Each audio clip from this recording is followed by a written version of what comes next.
પોરબંદર નગરપાલિકા દ્વારા બાકી વેરા વસૂલાત ઝુંબેશને ઉગ્ર બનાવવામાં આવી છે ત્યારે નવયુગ એજ્યુકેશન સોસાયટી સંચાલિત શહેરની એકમાત્ર યુવાનો અને યુવતીઓ માટેની કો education granted college કે.એચ. Madhvani કોલેજનો 68 lakh રૂપિયાનો વેરો અને 4 લાખ રૂપિયા વ્યાજ ભરવામાં નહીં આવતા નગરપાલિકાના તંત્રએ કેટલાક સમય પહેલા પ્રિન્સિપાલની ઓફિસને સીલ મારી દીધું હતું અને ત્યારબાદ પણ પાછળના દરવાજેથી સ્ટાફ અવરજવર કરી રહ્યો હતો અને વહીવટી કામગીરી પણ થઈ રહી હતી તેવી નગરપાલિકાના તંત્રને માહિતી અપાતા પાછળનો દરવાજો પણ સીલ મારી દેવામાં આવ્યો હતો, જેથી વિદ્યાર્થીઓએ સમૂહમાં રામધૂન બોલાવી રોષ વ્યક્ત કર્યો હતો.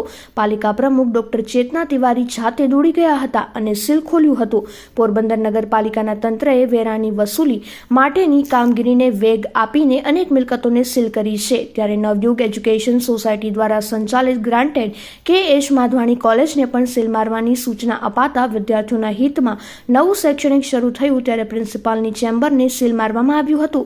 વિદ્યાર્થીઓને હેરાનગતિ થાય નહીં તે માટે નગરપાલિકાના તંત્રએ આ નિર્ણય લીધો હતો.